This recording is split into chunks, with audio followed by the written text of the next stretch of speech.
ग्राह जो गंधर्व तन पाइण।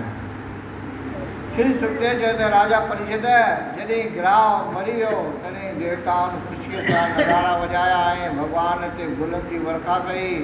ग्राह परमेश्वर जे श्रवण करे उहा देही त्यागे हिकदमि मां सुंदर पुरुष राजाई पोशाक में ज़ाहिर थियो ऐं श्री नारायण जे चरण कमलनि ते किरी स्तुति करणु लॻो।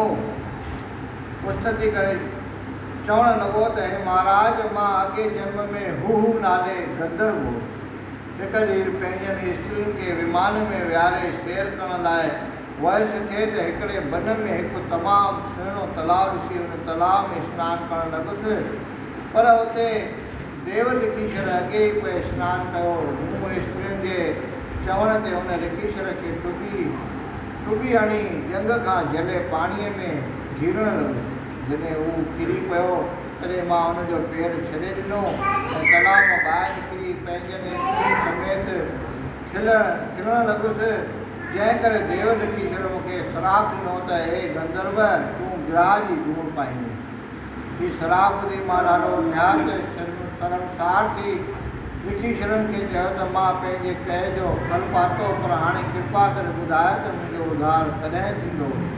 तॾहिं ऋषीश्वर चयो त घणा हज़ार वर ग्राह जे जूण में रही हिकु ॾींहुं जॾहिं हाथीअ जो पेर जलींदे ऐं त्रिलोकीनाथ हाथीअ जे छॾाइण लाइ अची तोखे सुदर्शन चक्र सां मारींदो, तॾहिं तूं वरी गंधर्व जो जनमु पाईंदे।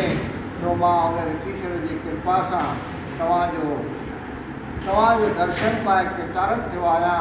हाणे तव्हां मूंखे आज्ञा ॾियो त मां पंहिंजे लोक में वञा।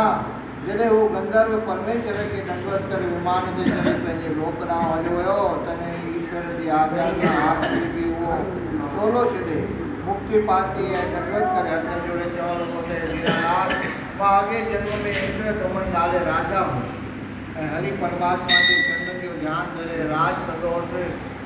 हिकु ॾींहुं अगस्त ऋषि मूं वटि आयो, पर मां हुनजो आदर न कयो।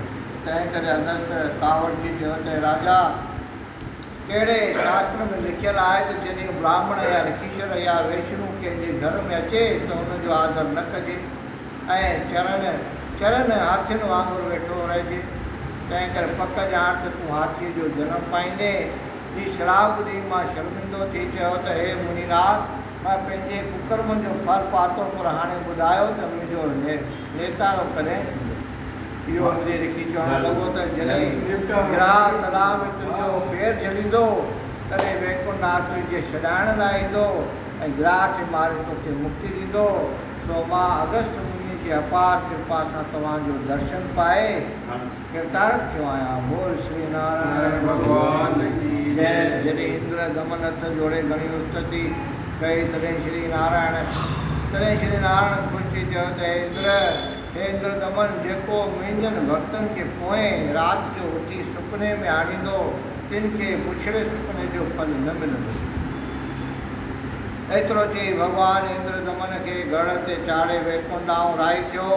एतिरी कथा ॿुधाए श्री सुखदेव चयो त राजा, जीअं हाथीअ खे गिराह मगरमच्छ पकड़ियो हो, तीअं संसारी जीव काल जे चंबे में फाथल आहिनि। भॻवान जे भक्ति बिना कंहिंजो बि छुटकारो थियणो न आहे।